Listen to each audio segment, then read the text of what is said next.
So if you guys did not see part one, go back and check it out. We are here for part two.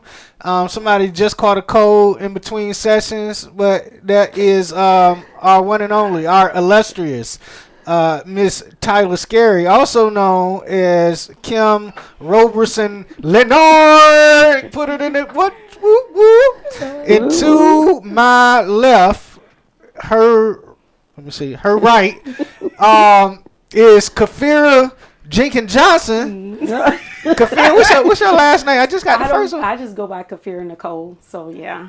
Oh, yes. I thought you had a daughter named Nicole. All right, so Kafira Nicole. That sounds like a boxer too. Kafira Nicole in the brown trunk. So we got a new Santa May played by Kafira, and she is much nicer than the mean Santa May. The person that we had playing, and you guys never seen her live because she didn't want to even show up to the little taping here. She thought she was real better than us. But we got Kafira, and she is amazing. She plays Sister Santa May, and we argue, but she's real cool. But before we get to her, we're going to go back to Kim Roberson Leonard, and we're going to ask her another question, which is, Kim, what was your thought process behind creating this play? What made you create the play? What made you say, I'm going to create a play, and it's going to be called The Church? So to answer that question, it wasn't planned on being a play. I just was coming home from church on Sundays, and I have a journal, and I write stuff down. And I just kept writing stuff down. If I visit a church and I notice something, I write it down. If it's funny, I'll write it down. If it pisses me off, I write it down. And I just left it alone. And as I was moving, I found the book. And I opened it up and I looked at it, and I was laughing, and I was like, well, I said that? This happened? So I just said, let me see if I can form into a play. And I did. I just started writing the scripts and, different parts. And then I started naming the names of the people. But I was thinking about people that I came across in churches that I have become, that I was a part of. And so I thought that person, and I wrote that part pertaining to that person.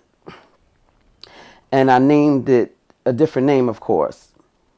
So that's how. So the real names would be protected. That's what it is. The real names would not be known. Yes, but if you was in the same church that I was, you can kind of figure it out. But Got you. So you keep coming back to this church. I'm looking for my candy. I know I have some candy up here in the bag. Is it in a box? No, it's in a bag. Or did I put it in the box? But anyway, so you write this play. What made you think that you could bring it to the world to see? I mean, did you think it was going to sell? Was you scared? What was it? I don't know. I just got a thought one day, and I said, And a friend of mine's read it first, and she was like, it's not enough. I said, it's not? She was like, no. I was like, okay. So I started going back and started writing more stuff, and I started talking to people and getting certain ideas and stuff. So, then I gave it to her again, and she was like, okay, now this sounds good, and it's funny. And that's what happened. I didn't know. I didn't know it was going to be like that. I had auditions, and people were coming out. The first time, nobody, but I think maybe 4 or 5 people came out. But I had gotten phone calls, said, well, can I come another time? And, can I meet you somewhere and audition for this part? So, like I said, maybe 4 or 5 people came out to the first audition. And I was like, dang, I thought I did enough to share, to share it and put it out there. And I guess I didn't do enough. So then I walked the streets. I started passing out, flyers about the audition. That's when I started getting a lot of people coming on. Got you. So in church, in the real church, and I apologize, y'all, I'm eating candy because my sugar low, and I might die during the broadcast. So I'm eating the sugar. So listen, when you was creating Sister Santa May's part, did you and her have words in real church, like you was about to be Sister Santa May, but in church? Actually, Sister Santa may have me a little bit wrapped up in her. Actually, she kind of is my character. Kind of speak her mind. Don't really care too much what people think or say. Yeah, that's what I'm gonna leave it like that. Okay. Me and someone else. So. Got you. So, Sister Santa Mae, Kafir, Nicole. Yes. So, what's your experience in church? You here in Georgia. You live in Georgia, so you got the good Southern Bible Belt experience. What's kind of what you experience when you go to church? So actually, I was born in South Carolina, raised in North Carolina. So, and I am also a PK ×2. Both of my parents are ministers. So, of course, that would be a unique experience because we were in church all the time. What? Every Monday, Wednesday, Friday, bake sale on Saturday, and early to church. Yes, and my mom ran the outreach, the Right. food ministry, and Right. and all of that good stuff. So, I've had positive experiences in church, but I've also had negative experiences in church. You see a lot of people, they say one thing, but then they live a different way. And then you see people that are actually trying to live according to the Bible. So that's been my experience. Gotcha. What's one thing that you think besides what was the two that you said? Listening, and what was the other one you said, Kim, at the last minute? Trust. And trust. What would you add to the pot of one things that the church could do to make it a better place for most people that come? I would say consistency, because if you're gonna preach one thing or teach one thing, then you should be living the way that you're preaching or teaching. So I think a lot of people are turned off from church sometimes because they'll see somebody, preaching hellfire, but then you also see them in the club. So that is kind of, inconsistent. Well, what about being in the club and actually reaching the people in the club? I mean, twerkers need to be saved too. Yes, they do it. I'm not saying being in the club, in the club ministering, but there's a difference between being in the club ministering and being in the club participating. Right. So I guess in the example, did you get what the mother of the church, Lynn Duhart, said in the previous interview, that you need to be at the bar with the person that's going through the problem so that you can be able to help them? He say to you, have a drink. What you gonna say? One drink is one thing, but being, wasted is okay. Wasted with him, huh? You drunk as a skunk. He's drunk as a skunk. I don't think that's really, helping the situation. So. Okay. So Kim, how do you feel about that? Did you grow up in church? It seems like you from New York because you say talk and car. So was there churches in New York at all? Yeah, plenty of churches in New York, Rashawn. Okay, so you experienced your angst with the church mainly in Georgia, in the South. In the South, yes. Okay. But I went to church in New York, yes. Okay. My grandfather was a pastor. What did you think about him? Was he backsliding? Was he? Well, I was very young, so I didn't go to church with him. I was very young. He passed away when I started, when I was going to church and stuff, and he was in California. Okay. So you said it like you had some experience. You just throw up. See, was the daughter of two pastors. You gonna throw in your grandfather? You ain't never seen him. You never asked to experience. You never the asked. church life. You never asked. Man, I can't. But find my phone. I tell you. I have experienced churches in New York, of course. Okay, so I mean, but I didn't have that type of. The relationship was different than the South, than up in North. All right, so talk about it. What is the difference between a New York church and a down South church here in Georgia? Talk about it. I can't tell you that, Vashawn. I mean, I don't know the difference. I have not experienced the church. Okay, so when I was in New York going to church, I wasn't close to the pastor. I didn't join a church in New York. When I was a young girl, my mother made me go to church. And the church we went to, I don't even remember the name. I was so young. But as I got older, I was taking, when I had my children, I started taking them to church. We was going to a Presbyterian church. Actually, we was Presbyterian. And then when I moved south, that's when I started going to larger churches. And then I didn't really care for the larger churches because you get lost to me. I don't know. I like smaller churches where you can have contact with the pastor and, just a relationship so you get to know who they are, who's covering you. So that was important to me. Okay.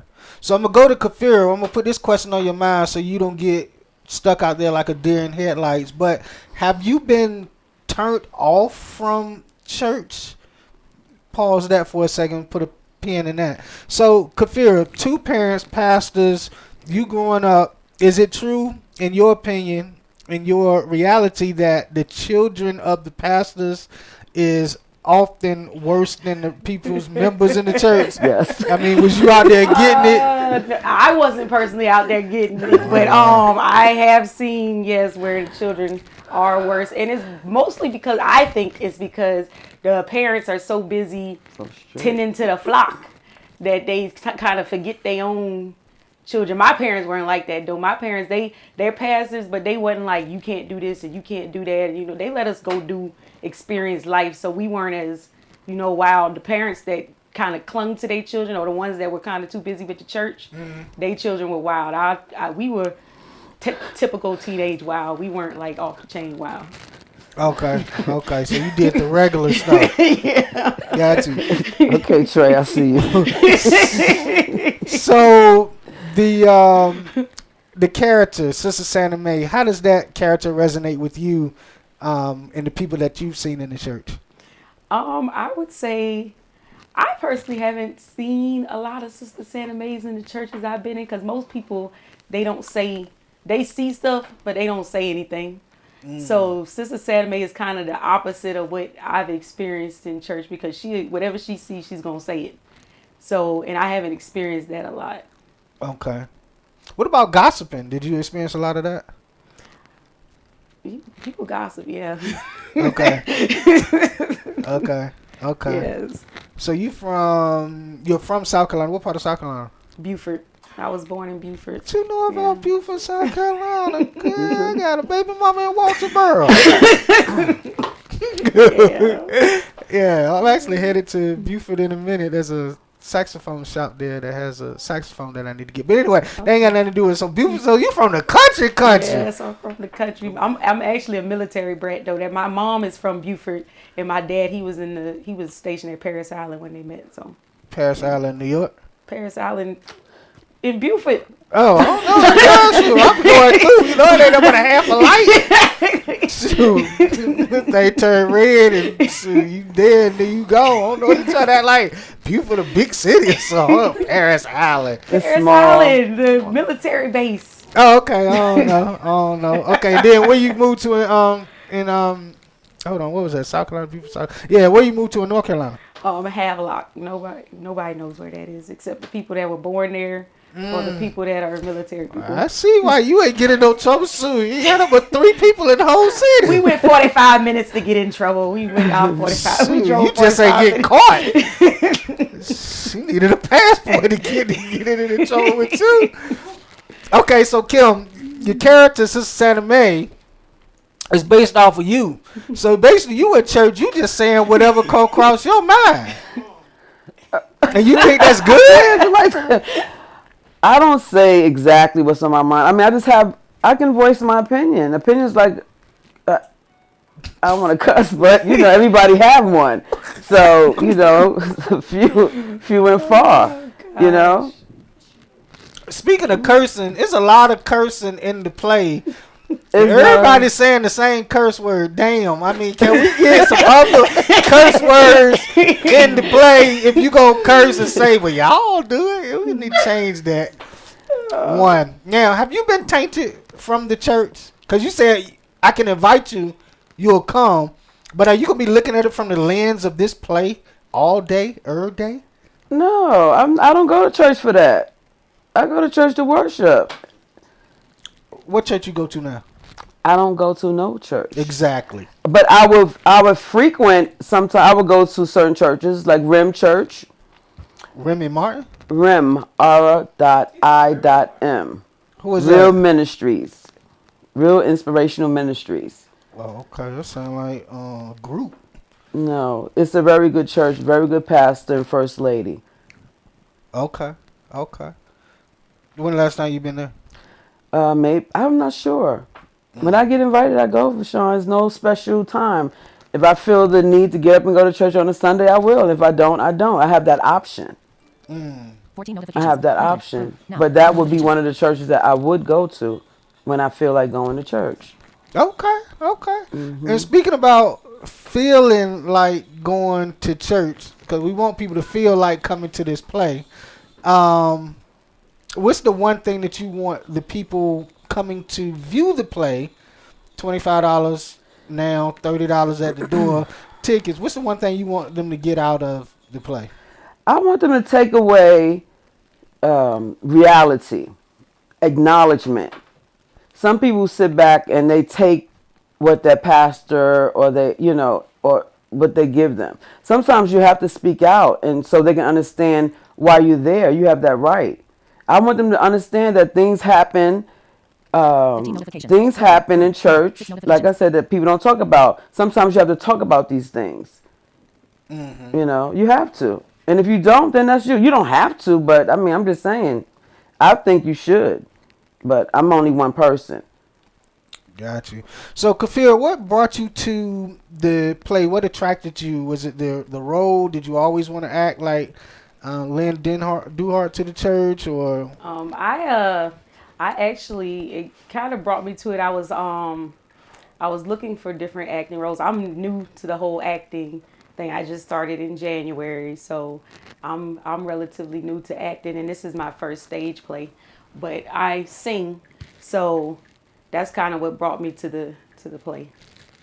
You sing like Holy Ghost stuff or secular music or anything that comes I across sing, radio? yes, anything that I sing anything that. Well, not anything. I'm not gonna sing anything, Messages. but Now, Kim Leonard. iMessage. I prefer either gospel, neo soul, that type of music. Okay. Okay. All right. So hold on one sec, because Kim sent me a text message. So let me see what she said.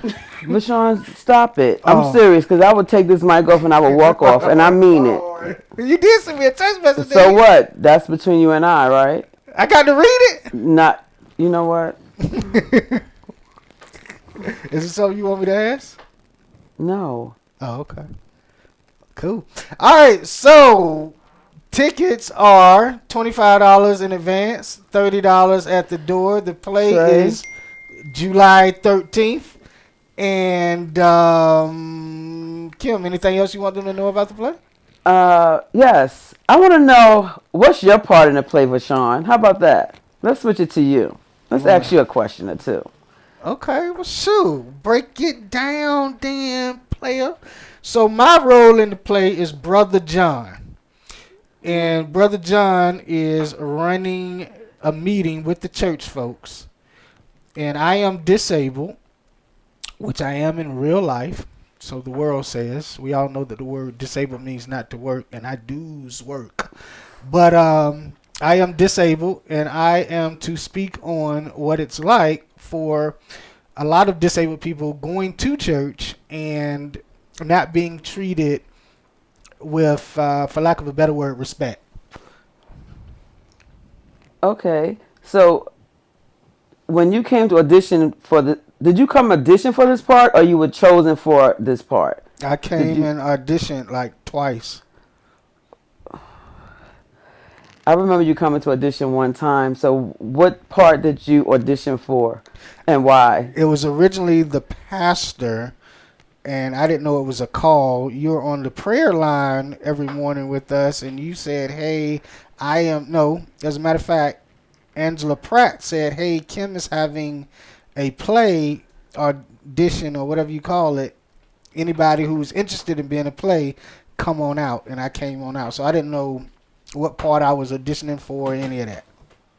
Okay. So you played Brother John, right? Yep.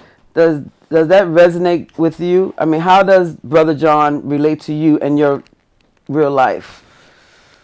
In my real life, I'm always running meetings. So that's really natural for me. I am disabled. I try at most at best to laugh at different stuff. I'm always going back and forth with someone, like the little spat that we just had just then, where you threatened to take your microphone off and walk out the studio.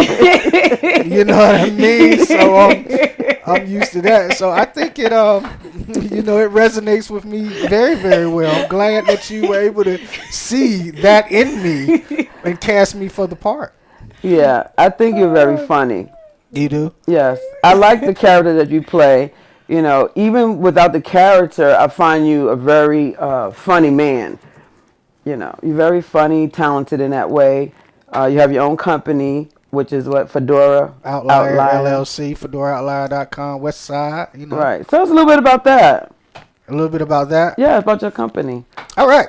So Fedora Outlier LLC is the largest assistive technology consulting, teaching, and support firm in the world, employing over 34 disabled individuals to help them master their technology and find or create work that is meaningful, purposeful, and most importantly, profitable. I founded Fedora Outlier LLC about 11 years ago. We operate in 27 states and 7 countries. And we have about 22 products on the market right now to help individuals teach each other as well as other individuals about using a different assistive technology, such as all the stuff that you see in this room here. And I'm super excited to be the founder, the owner, the visionary behind it, and I enjoy immensely what I do. And it is truly one of those things that when people say that when you find something that you truly love doing, you'll never sing like you're working. And that is what I experience on a day-to-day basis. So that is true. And I just want other people to really, truly experience the same thing. Great. Sounds good. And I'm glad that you're a part of the play called The Church. I really get a kick out of you every rehearsal. Sometimes I have to shut you down, and sometimes, have to make you, come back to reality. But, after overall, I love me some Vashawn Jones. That's the bottom line. But thank you for having the mother of the church, Sister Santa Mae, and myself on your show again. And, truly appreciate everything that you do for the play and for me. So, again, the play is called The Church. It's July 13th. Yes. At 6 o'clock at 2294 Lithonia, Georgia. Starts at 6 o'clock. Tickets are $25, $30 at the door. You'll get your money's worth. Trust me, you will. And it's with a twist this time. So look out for the twist. And thank you again, Vashawn, for having us on your program. Not a problem, Kim. Kind of upset with you, so when we discontinue this broadcast, we're going to have a little spat. Like we always do. And your producer, Trey, he just stands over there laughing. But he got to get you together, because if he don't, I will. All right, guys. So you guys know it. Let's change the world. Let's come see the play, and let's change the world together.